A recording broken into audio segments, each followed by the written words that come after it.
Probablemente algunas de estas cosas ya las saben, ¿no?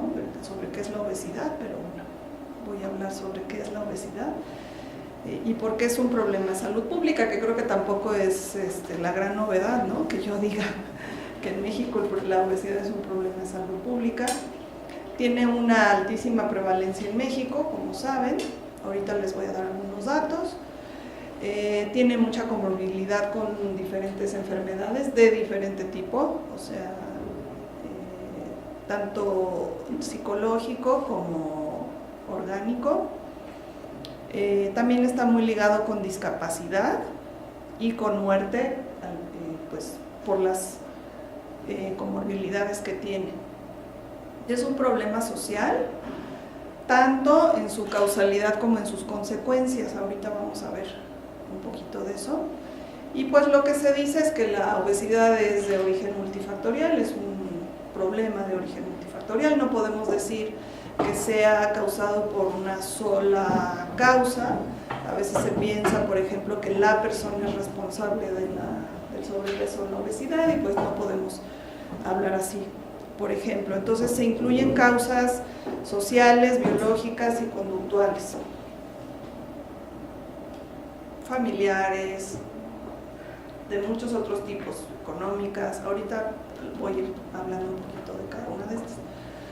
Entonces, continuando con qué es el sobrepeso, la obesidad, pues es un desequilibrio energético entre calorías consumidas y gastadas, o sea, como una máquina. Entonces, si yo consumo más de lo que gasto, va a haber un incremento en la acumulación de grasa corporal y a eso se le llama obesidad, pero ahorita vamos a ver otras definiciones.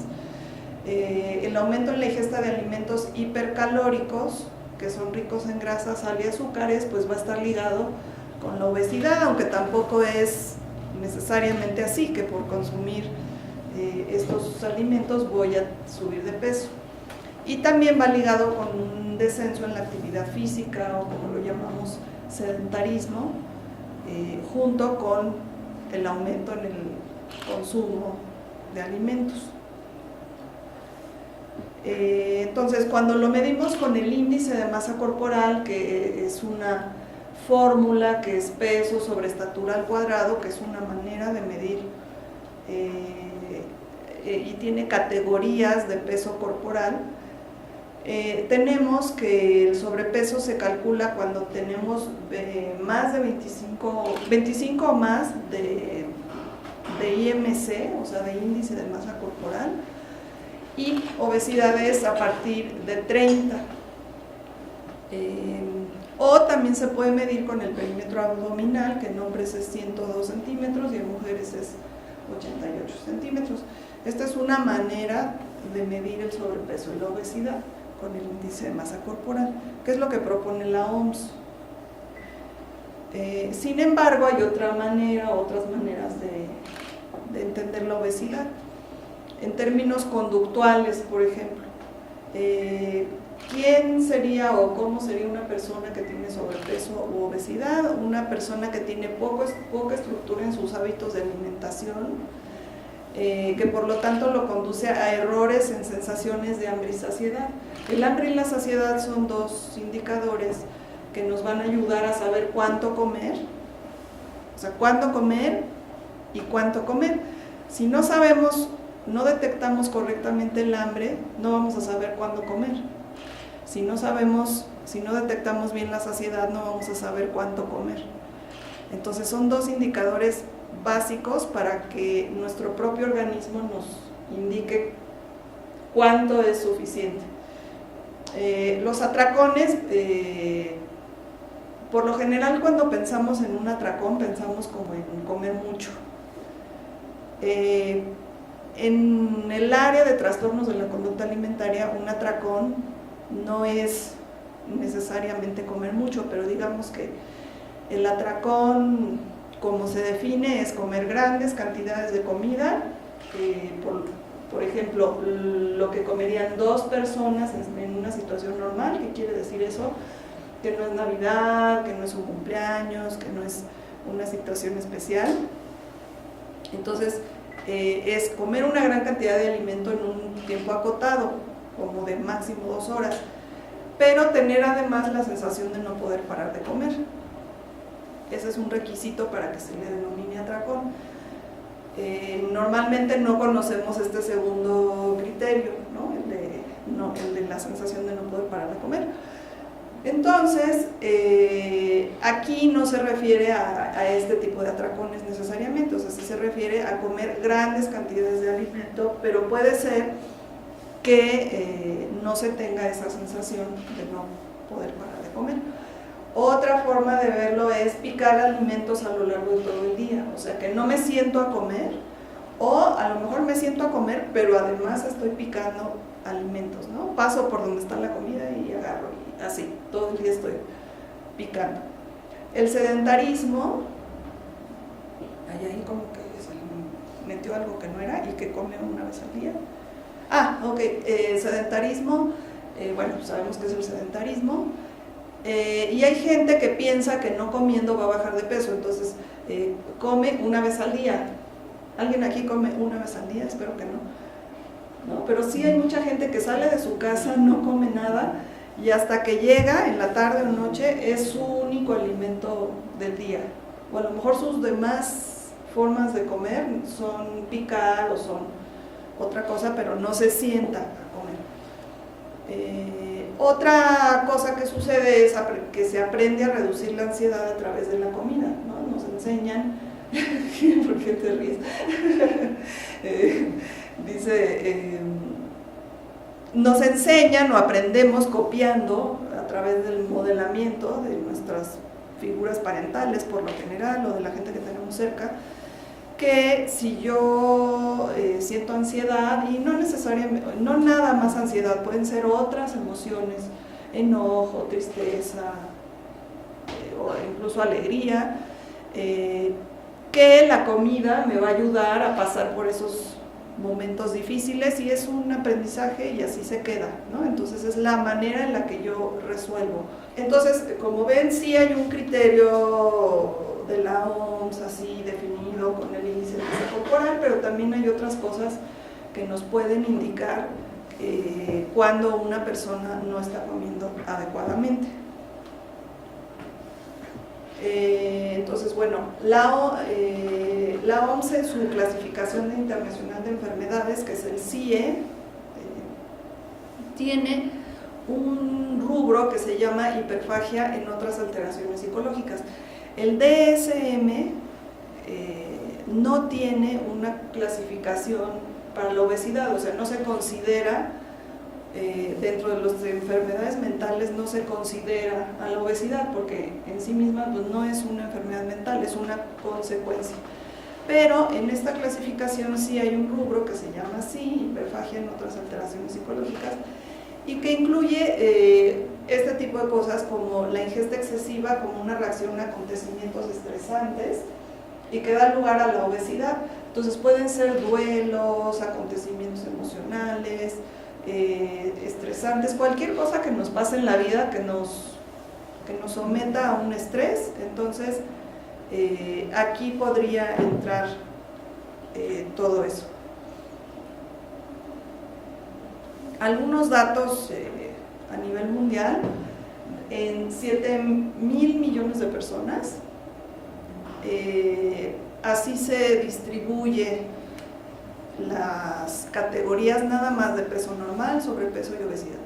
El amarillo es el peso normal, el que está más grande, y tenemos un verde que es un poquito más grande, que es el sobrepeso, 38% en hombres y 40% en mujeres, que es bastante, y obesidad, que es el 11% en hombres y 15% en mujeres. Como saben, en México no tenemos esta distribución, ¿verdad?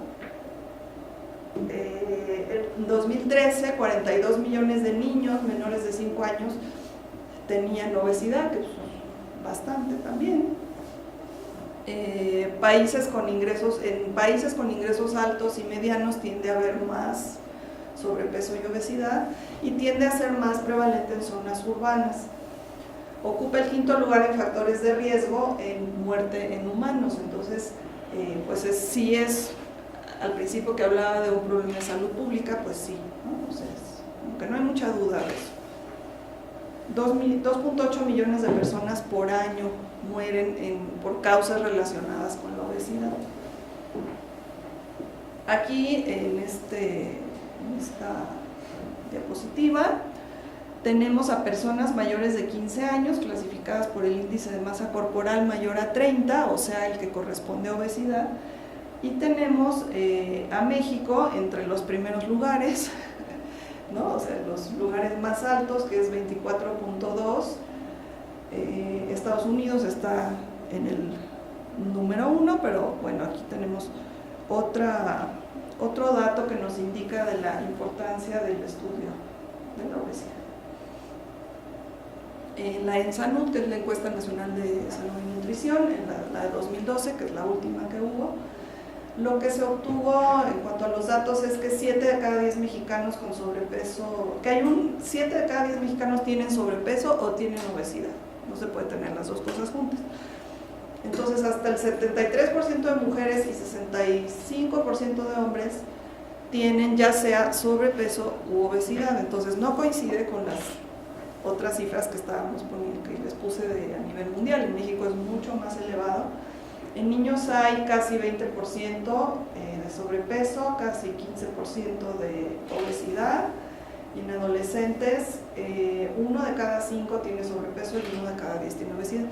El problema con esto de que se mida en niños y en adolescentes es que esos niños y esos adolescentes después van a ser adultos con sobrepeso o con obesidad, ¿no? O sea, ese es en realidad el problema.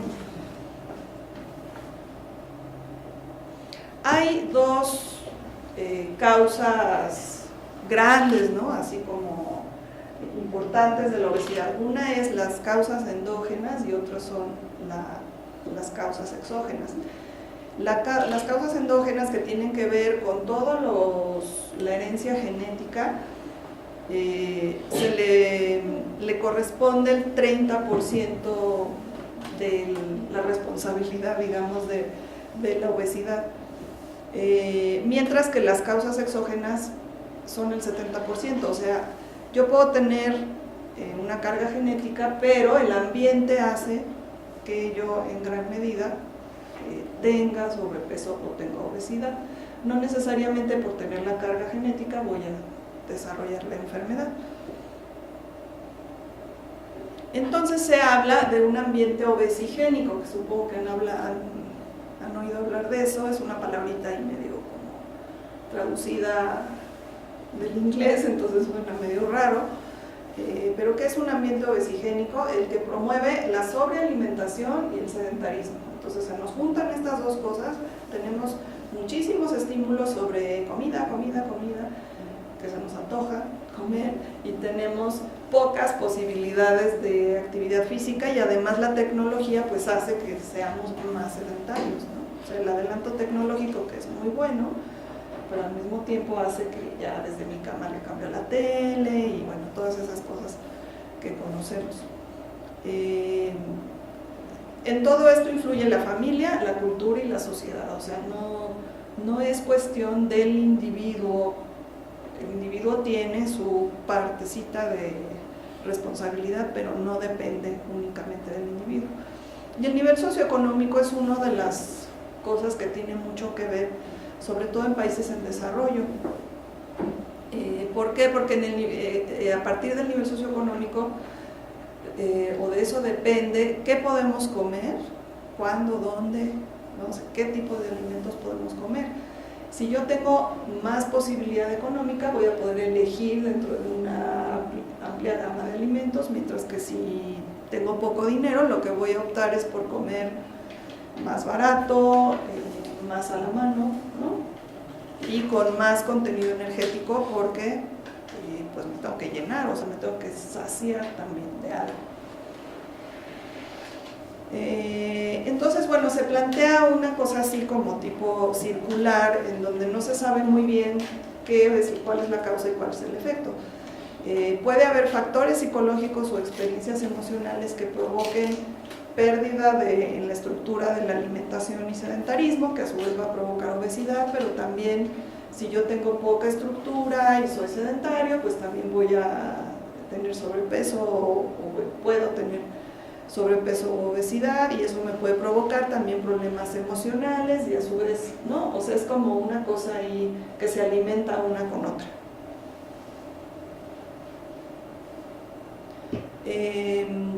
Esta es nada más como una representación de, que ya lo dije hace rato, de hecho, nada más le agregué la parte genética y el metabolismo, que en realidad pues es el porcentaje menor, ¿no? Cuando pensamos en alguien que tiene sobrepeso o obesidad, es que tiene una enfermedad metabólica, no sé, pero en realidad es bajo el porcentaje de gente que tiene este tipo de problemas, y más bien se debe a atracones de comida, picar, no percibir la sobreingesta, esto no lo mencioné hace rato, o sea que mi percepción de las cantidades no corresponde con lo que pues se supondría que tendría que comer, ¿no? Entonces hay un error allí en la percepción. Comer de más durante las comidas, o sea, no necesariamente es que como fuera de las comidas, sino que dentro de las comidas me vuelvo a servir o como más cantidad. Y también está el comer nocturno, o sea, gente que se despierta en la noche a comer, no porque trabajan de noche, sino porque están despiertos en la noche, sino porque están dormidos y se despiertan, y ese es un síndrome, o sea, es algo reconocido. Las personas se despiertan y comen durante la noche. Este es un espectro de la alimentación y la actividad física, entonces vamos a verlo. Tenemos en la primera columna dice descripción y dice ejemplos, y después dice saludable, poco saludable, muy poco saludable y extremo, ¿no? Entonces vamos a ver este gradiente como de qué sería lo idóneo y cómo se va descomponiendo el asunto, ¿no? Conforme avanza. Entonces, en la descripción de saludable dice comer intuitivamente. A esto me referí hace rato como hambre y saciedad. ¿Se acuerdan, no? Si detecto el hambre y detecto la saciedad, a eso se refiere con comer intuitivamente. O sea que no como por otras razones, que ahorita vamos a ver.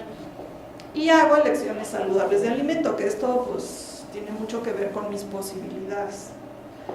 Pero dentro de mis posibilidades, a lo mejor yo puedo hacer mejores elecciones.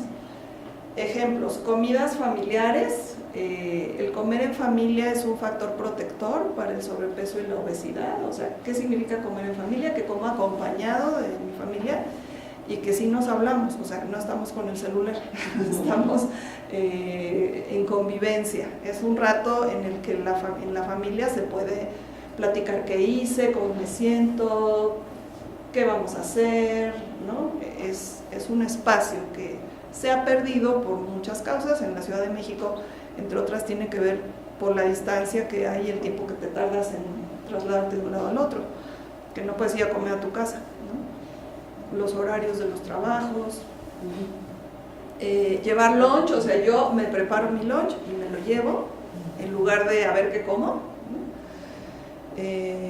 Ya dijimos del comer intuitivo. Participación en deportes y ejercicio regular. No es lo mismo participar en un deporte, que pertenezco al equipo de no sé qué,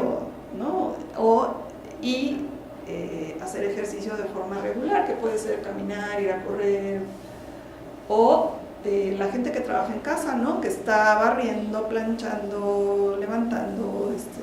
Es una manera de actividad física que actualmente ya se considera, antes no lo consideraban. Si hay nutriólogos aquí me pueden desmentir, pero hasta donde entiendo antes no se consideraban esas horas de actividad, y creo que ahora ya. Bueno, en poco saludable es hacer malas elecciones de alimentos, demasiadas colaciones. En inglés decía snack, pero no sé bien en español, creo que es como picar entonces pues estoy ahí agarrando de aquí y de allá. Sedentarismo y no comer por señales de hambre y saciedad.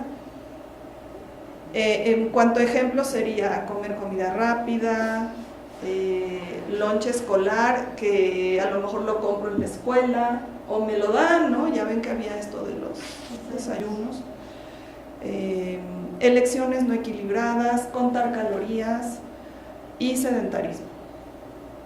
Después, menos saludable todavía, sería comer emocional y actividad asociada con una disfunción psicológica leve. Entonces, ¿a qué se refiere con comer emocional?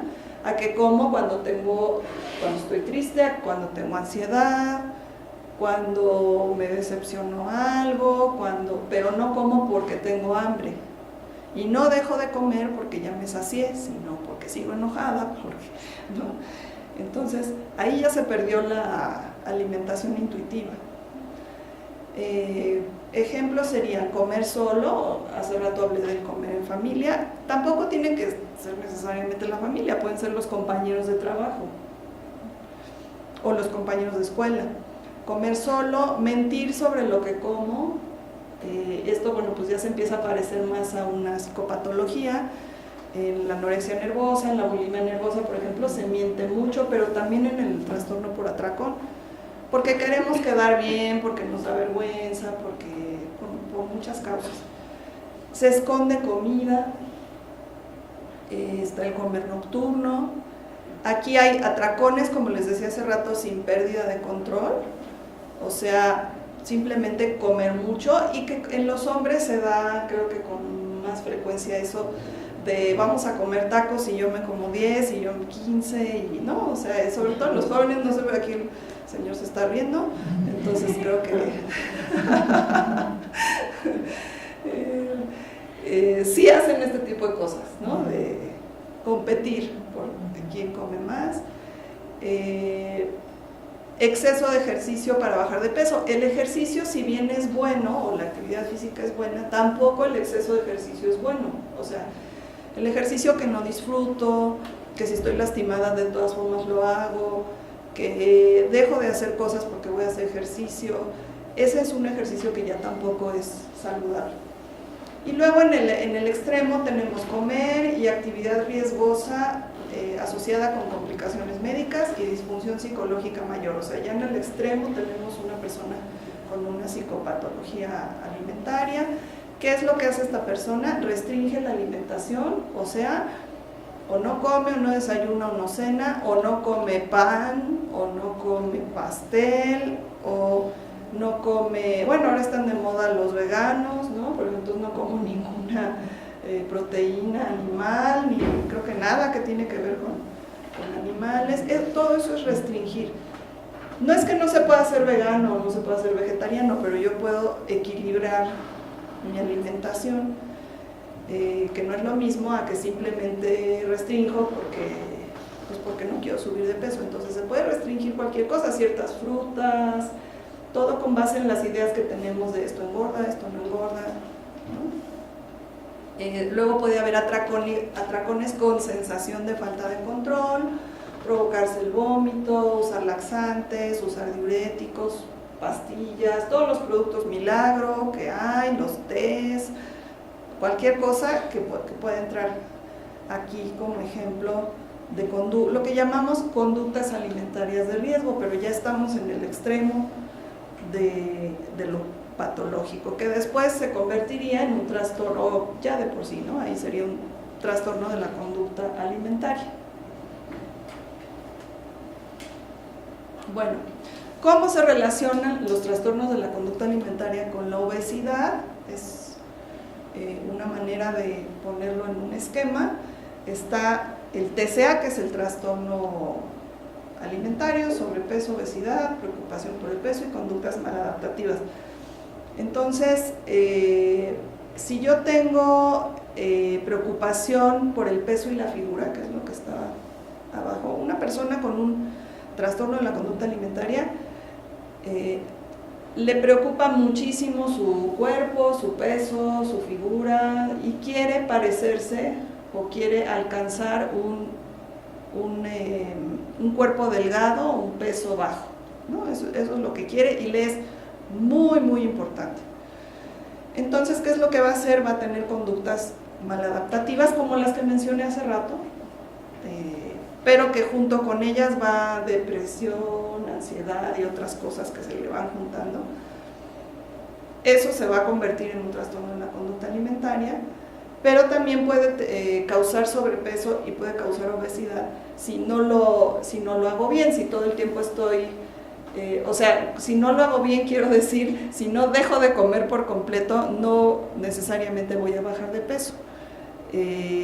los trastornos de la conducta alimentaria se dan en todos los pesos corporales y el hecho de que yo haya aprendido a resolver mis problemas a través de comer o no comer va a tener como consecuencia subidas o bajadas en el peso corporal. Pero bueno, como ahorita estamos hablando de sobrepeso y de obesidad, yo por ejemplo puedo darme atracones, provocarme el vómito como consecuencia de algún evento que me haya pasado, y el atracón puede hacer que suba de peso, y el hecho de haber tenido el atracón o de haberme provocado el vómito, eso me puede después hacer sentir con vergüenza o más deprimida, y entonces vuelvo a comer porque eso es lo que yo sabía hacer, así se resuelven las cosas, entonces vuelvo a comer, subo de peso. O sea, de alguna forma están relacionadas ambas cosas. No estoy diciendo que siempre pase, ¿no? O sea, que toda la gente con un trastorno alimentario suba de peso, ¿no? Pero puede pasar esto. Bueno, ahora les voy a ir mencionando algunas variables, como son el nivel socioeconómico. En países en desarrollo, lo que se ha encontrado es que a menor nivel socioeconómico hay más porcentaje de obesidad. Antes se veía lo contrario, o sea, a mayor nivel socioeconómico había más probabilidades de comer más, ¿no? y de tener obesidad. Sin embargo, ahora se observa lo inverso. Por lo tanto, a mayor pobreza también hay mayor obesidad. Lo peor de todo es que ahora encontramos desnutrición con obesidad, porque esas personas que tienen menos posibilidades económicas sí tienen alcance a alimentos con altos contenidos energéticos, poco nutritivos, y que los hacen subir de peso, pero no los nutre. Entonces tenemos ahora una combinación de desnutrición con obesidad que está peor que tener solo desnutrición, ¿no? Como antes se veía que había desnutrición porque la gente no tenía con qué comer. La selección de alimentos está condicionada por circunstancias sociales, culturales, económicas, el acceso al alimento, pero también hay un elemento que es el conocimiento necesario. Si yo tengo menos dinero o vivo en pobreza, tengo menos posibilidades de ir a la escuela, menos posibilidades de adquirir información, menos servicios de salud, entonces todo se empieza a acumular como bola de nieve, ¿no? Peor me va a ir mientras menos posibilidades tenga. Entonces, bueno, aquí les pongo esta balanza donde dice mayor contenido nutricional. ¿Qué necesito? Pues básicamente dinero, ¿no? O sea, necesito posibilidades económicas para poder acceder a una alimentación equilibrada, mientras que de este otro lado está menor contenido nutricional, pero son alimentos que tienen gran palatabilidad, alta densidad energética, que me dan una sensación de saciedad, me como un gansito y me siento saciada, ¿no? Pero no me nutre, es más accesible y más barato. Entonces, pues ahí está esa relación. Por otro lado, tenemos la parte de la inseguridad. En cuanto a la actividad física, pues no salgo al parque porque me asaltan o lo que sea. Tampoco hay grandes posibilidades, ¿no? O sea, muchos lugares a donde ir a hacer ejercicio que estén limpios, que no esté así la banqueta, ¿no? Que me torzo el pie, poco acceso a zonas deportivas y falta de información. Entonces todas estas cosas se van juntando y el nivel socioeconómico va relacionado con eso. Por ejemplo, acá si tengo más posibilidades, pues me inscribo en el gimnasio, ¿no? O sea, como que mientras más oportunidades tengo, también se abren más posibilidades. Con respecto al sexo, hay más mujeres con obesidad que hombres. No es que los hombres no tengan sobrepeso y obesidad, pero sí hay más mujeres, y también se relaciona con lo anterior, o sea, con tener menor nivel socioeconómico, menor paga en los trabajos y más enfermedades, menos acceso a los servicios de salud. Entonces, pues esta es una relación importante. Con respecto a la escolaridad, mientras más acceso a la información tengo, pues sé más, aprendo más sobre qué me hace bien o qué me hace mal. Mayor habilidad para utilizar la información, porque puede estar la información, pero pues yo no sé ni de qué se trata. Tengo también mayor percepción del riesgo de hacer ciertas cosas y por lo tanto pues no las hago o si las hago. Y también puede mejorar mi autocontrol, ¿no? Hablamos de comer todo el tiempo, o de, ¿no? O sea, estas cosas que pueden pasar. ¿Qué es algo volitivo? O sea, algo que yo puedo hacer, controlar. Entonces tengo que aprender a hacerlo. Mientras mayor sea la escolaridad del individuo respecto a sus padres, también se ha encontrado que va a ser menor la posibilidad de ser obeso. Si mis padres estudiaron hasta primaria, yo estudié hasta secundaria o prepa, hay menores posibilidades de ser obeso. Con la autoestima, bueno, la autoestima es causa de infinidad de cosas. Por ejemplo, en los trastornos de la conducta alimentaria, pues se sabe que casi es requisito tener baja autoestima. Se sabe que hay una gran relación entre la obesidad y los trastornos psicológicos y psiquiátricos, entre otras razones porque hay señalamiento, rechazo, estigma, menor satisfacción con la imagen corporal, ¿no? O sea, no es solo el hecho de ser obeso, y de hecho se dice que a veces es peor las consecuencias sociales que tiene que en sí mismo el hecho de tener sobrepeso u obesidad. En cuanto a imagen corporal, está ligada a la baja autoestima. O sea, si yo tengo baja autoestima, seguramente voy a tener una mala imagen corporal, y si tengo una mala imagen corporal, lo más probable es que tenga baja autoestima. También aislamiento social, y esto es muy importante porque los niños y jóvenes que tienen sobrepeso muchas veces dejan de hacer actividad física porque no quieren que los vean, haciendo actividad física, les da pena ponerse el short o no sé. Entonces, eso a su vez entra en un ciclo de, pues no hago ejercicio porque me da pena, y si me da pena subo de peso, ¿no? Entonces, pero también puede haber aislamiento social de que no salgo de mi recámara y me la paso viendo la tele, ¿no? Discriminación, lo cual es real, o sea, no es que, ay, sí que le aceptamos a todo el mundo, la verdad es que no.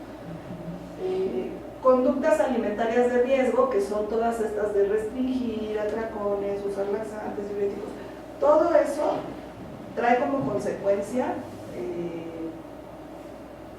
ya sea subir, bajar o mantenerme en un peso corporal, pero va a tener alguna consecuencia, aparte de todas las consecuencias que tiene en la salud. Se ha encontrado que a mayor peso corporal hay más conductas de riesgo, o sea, los jóvenes, adolescentes y jóvenes que tienen sobrepeso y obesidad practican mucho más este tipo de conductas. También hay, si yo tengo problemas con mi imagen corporal, también voy a haber tenido más intentos por bajar de peso. ¿Por qué? Pues porque todo el mundo me dice que eso es lo que tengo que hacer, porque toda la publicidad dice que eso es lo que hay que hacer, porque hay mucha información que tiene que ver con tienes que verte como X persona. Entonces, bueno, va a haber infinidad de información que me lleve a tratar de bajar de peso. Aquí les pongo un círculo similar al que les puse hace rato, con insatisfacción con la imagen corporal. Si yo tengo insatisfacción con mi imagen corporal, voy a restringir lo que como, porque eso es como en automático, ¿no? O sea, salud, delgadez es belleza, salud es belleza, ¿no? Estas cosas que nos dicen. Entonces, si yo estoy insatisfecho con mi imagen corporal, pues lo primerito que voy a pensar es, tengo que bajar de peso. Entonces voy a restringir la alimentación. Pero puede haber un incremento en el consumo de alimentos altos en calorías. ¿Por qué? Por la simple restricción de la alimentación. O sea, si ustedes no desayunaron, como a estas horas ya les empezó a dar hambre, entonces ¿en qué están pensando? Entonces, si no comemos, empezamos a pensar en comida, no nos podemos concentrar. Y si de repente ahorita saca alguien una charola con galletas, pues me las voy a comer, y si tengo hambre, pues voy a comer suficientes como para que se me quite el hambre. En lugar de haberme comido unos huevos o varios no desayunaron sin más. Entonces puede haber incremento en el consumo de alimentos altos en calorías, porque voy pasando por la calle, pues lo que hay es eso, ¿no? Porque no me llevé mi lunch. Eso puede provocar afecto negativo. Con eso me refiero a, pues, como estar bajoneado, ¿no? Me siento mal conmigo misma, no me gusta mi cuerpo, no sirvo para nada, me equivoco en todo. O sea, es como una cosa así como la vida no vale nada, ¿no? O sea, a eso se refiere con afecto negativo, que a su vez puede provocar que tenga un alto consumo de calorías para mejorar cómo me siento, porque pues yo suelo hacer eso, ¿no? O sea, resuelvo a través del comer. Entonces, voy a comer probablemente más de lo que yo pensaba comer. Puede haber un aumento de peso y a su vez más insatisfacción, y vuelvo a empezar, ¿no? Entonces aquí lo que le agregué fue la restricción alimentaria. El estigma, que es un tema que a mí me interesa mucho, el estigma y la crítica. La obesidad se asocia con consecuencias psicosociales, esto se los dije hace ratito, y conductuales adversas, algunas de ellas quizá más bien relacionadas con el estigma más que con la obesidad en sí misma. Hay diferentes formas de estigmatización. Puede ser la crítica directa, o sea, decirlo así tal cual. Puede haber la indirecta, ¿no? Que esa, ¿se les ocurre algún comentario de esos indirectos? Por ejemplo, ¿hace cuántos kilos que no te veo? ¿No? Ese tipo de puede no necesariamente ser un comentario que le hago a la persona, pero que lo hago, ¿no? Menores oportunidades de relaciones románticas. Estas son cosas que se han estudiado, ¿no? O sea, no es que yo lo diga, pero bueno, parece ser que la gente que tiene sobrepeso y obesidad tiene menos oportunidades, tiene más problemas económicos, porque también puede tener problemas en el trabajo, de aceptación, menos salario, malas relaciones con profesores, con empleadores o compañeros, y la exclusión, que esa es una manera de violencia, es una forma de violencia.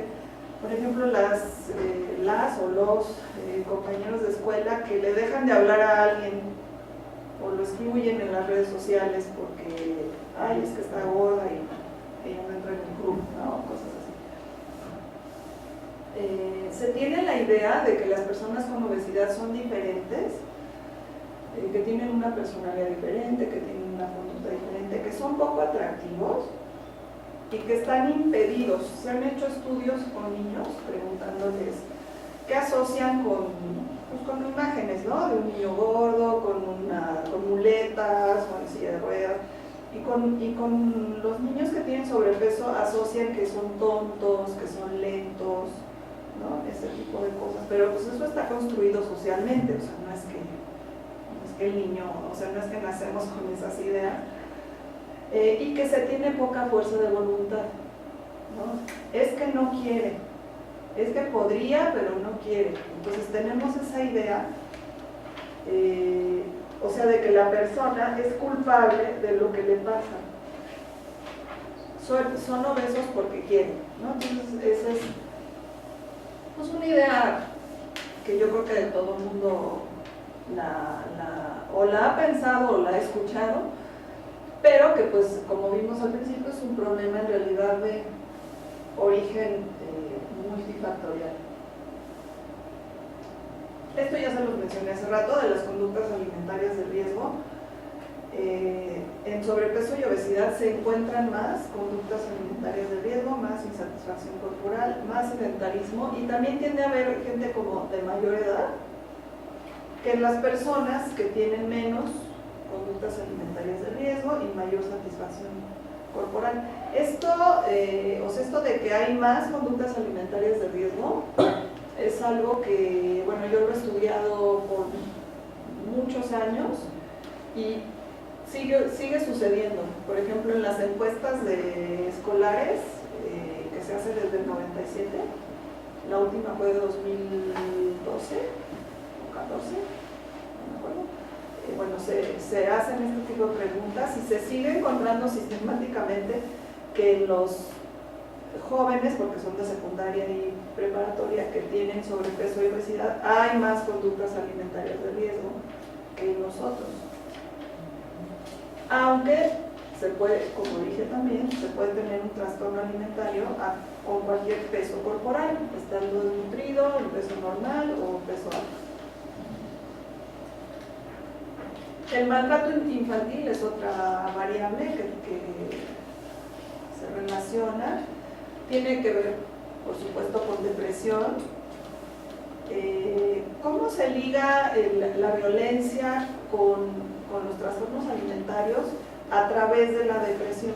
O sea, no es que haya un directo, ¿no? Así de, te abusaron sexualmente, ya te va a dar bulimia, negocio. O sea, no es así, sino empieza a haber un ánimo deprimido, cambia la forma de comer y después puede desarrollarse un trastorno de la conducta alimentaria o conductas alimentarias anómalas, no comer, comer mucho, etc. Por supuesto que hay secuelas psicológicas del maltrato infantil y también puede tener problemas de conducta posteriores, que pueden ser embarazos, delincuencia o bajo rendimiento escolar. Lo que les mencionaba hace rato de la estigmatización, pues entra también dentro del maltrato, no necesariamente infantil, más bien es a todas las edades, ¿no? Desde chiquitos hasta grandototes.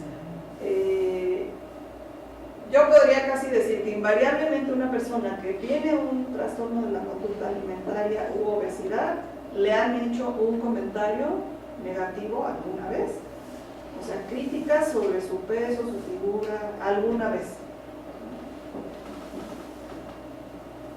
Entonces esta es la relación que les digo de abuso sexual, baja autoestima, depresión, problemas con la imagen corporal, y después se puede desarrollar el trastorno alimentario, que es una manera, desde el psicoanálisis, de desexualizarse. O sea, si yo estoy muy delgada y no tengo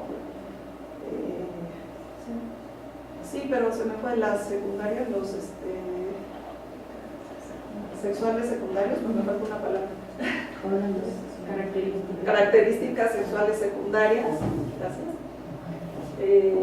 Pues se borra como supuestamente, ¿no? O sea, tampoco es que pase así, pero la persona sí siente que es menos atractiva para los demás. Con la obesidad se han hecho hipótesis similares, entonces, digo en el sentido inverso, pero también es como soy menos atractivo, menos atractiva, y así no se me acerca. Me protejo. La depresión y ansiedad pues sí están muy ligadas a la obesidad, aunque se ha encontrado que no hay diferencias en ciertas poblaciones. Cuando se hacen estudios comunitarios, en poblaciones clínicas sí, o sea, con poblaciones clínicas se refieren a obesidad mórbida o gente que busca atención para bajar de peso. Se ha encontrado que el 35% de las personas con obesidad tienen algún trastorno de ansiedad y que se come en ausencia de hambre, que es lo que hace rato hablábamos como el comer intuitivo. Entonces, pues si no como por hambre, como por otras razones. El trastorno por atracón es el que está más relacionado con el sobrepeso de todos los trastornos de la conducta alimentaria, que son la anorexia nervosa, la bulimia nervosa, otra y otros, y el trastorno por atracón. ¿Por qué está más ligado al sobrepeso? Porque se tienen atracones con la sensación de no poder parar de comer, sin conductas compensatorias. O sea, como mucho, pero después no lo compenso ni haciendo ejercicio, ni dejando de comer, ni vomitando, ni nada de eso. Entonces, pues hay una tendencia a subir de peso. Entre el 10 y el 52% de las personas que buscan un tratamiento para bajar de peso tienen un trastorno por atracón. ¿Por qué varía tanto? Por el tipo de estudio, ¿no? por la población donde se han hecho los estudios. Yo sabía que más o menos el 30% de la gente que busca un tratamiento para bajar de peso tiene un trastorno por atracón.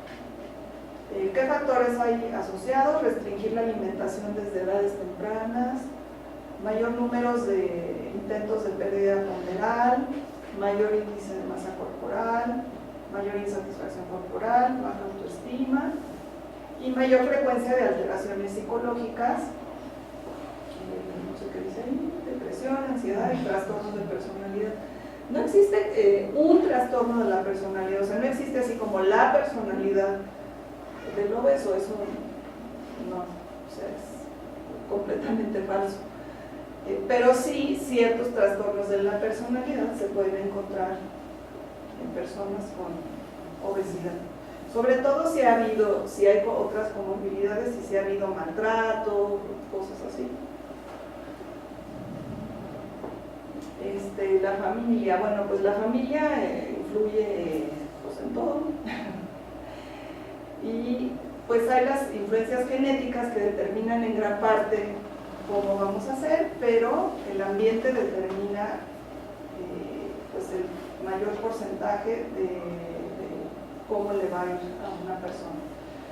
Se sabe que hijos de padres obesos tienen 4 veces mayor riesgo de ser obesos. Entonces, sobre todo si ambos padres son obesos, pues va a haber más probabilidad que si solo uno. Algunas influencias de la familia puede ser la negligencia, o sea, la falta de atención, que lleva a falta de estructura, puede deberse a depresión. Entonces, si tienes un papá o mamá deprimido, pues no te hace caso ni hace nada porque no puede, ¿no? Trastornos de la conducta alimentaria en los padres, y pues mucho de lo que aprendemos lo aprendemos por modelamiento, ¿no? Entonces, si en mi casa se come mucho, ¿no? Así somos en mi familia, o mi mamá no come, ¿no? O todas esas cosas las aprendemos viendo.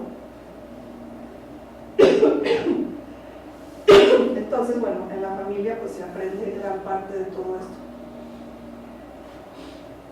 Algunas cosas que nos pueden servir como factores protectores pues, es lo que les decía de comer en familia por lo menos una vez al día, pero conviviendo. Es que es impresionante, ¿no? Ir a un restaurante y si hubiera la gente cada quien con su celular y a lo mejor hasta están chateando, ¿no? No sé, pero no están conviviendo. Y pues de preferencia que no sea un espacio para pelearse, ¿no? O sea, pasársela bien, aunque también, pues a lo mejor es el único momento que hay. Pero bueno, se trata de que las comidas sean pues momentos en los que podemos compartir, conocernos, saber qué quiere el otro, todo eso. No comer frente a la televisión, solos, en una recámara, oficina, ¿no? Ni la computadora, sino fomentar la convivencia en las comidas. Ya de perdida, si vas a comer solo, pues irte a un lugar, ¿no? O sea, ir a sentarte en una mesa en lugar de comerte la torta frente de la computadora, ¿no? Bueno, ya, en el camión. Lo que pasa es que aquí influyen muchísimas cosas. O sea, si yo no tengo tiempo, si vivo a 3 horas de mi trabajo y no me da tiempo y además me tuve que parar a las 5, no me da hambre a las 5, ¿no? O sea, todas estas cosas que se dice fácil, pero pues no es tan fácil. Y bueno, con respecto a la prevención del sobrepeso y la obesidad, pues se tiene que actuar de manera individual, poblacional y macroeconómico. O sea, no es un problema mío o del otro, es un problema que tenemos todos. Se tiene que actuar durante la infancia, o sea, obviamente sí hay que dar tratamiento, pero tenemos que hacer muchas cosas con los niños, ¿no? O sea, tenemos que actuar y hacer cambios en los niños, aunque pues yo pienso que si se va a trabajar con los niños tienes que trabajar con sus papás, porque pues el niño no está solo, ¿no? Ni se va a hacer la comida solo, ni... Entonces las políticas públicas deben integrar a las redes sociales, a los padres, las familias, y más que a los individuos, ¿no? Creo que quizás ahora ya cambió, pero creo que hay mucho la idea de que el sobrepeso y la obesidad es responsabilidad del individuo, ¿no? Creo que así se había visto durante mucho tiempo. Y también conciencia sobre las formas de violencia que yo les mencioné. Esta de la crítica es algo que hacemos cotidianamente, que no lo pensamos, ¿no? Desde la expresión me cae gordo, que yo no sé de dónde venga, pero, ¿no? Es chistosa esa, pues no sé de dónde habrá venido, pero no porque me cae gordo voy a decir que eso es violencia, pero es curioso que en el lenguaje tenemos eso. Ajá. Pero pues eso de que, bueno, ahorita no se les ocurrió nada, pero esas expresiones indirectas o las directas, ¿no? O, es que no me cae bien porque, o ve, esa ropa no le queda, o no sé, todas estas cosas que decimos sin pensar realmente y que sí afectan mucho. Pues creo que ya, eso es todo. Muchas gracias por su atención.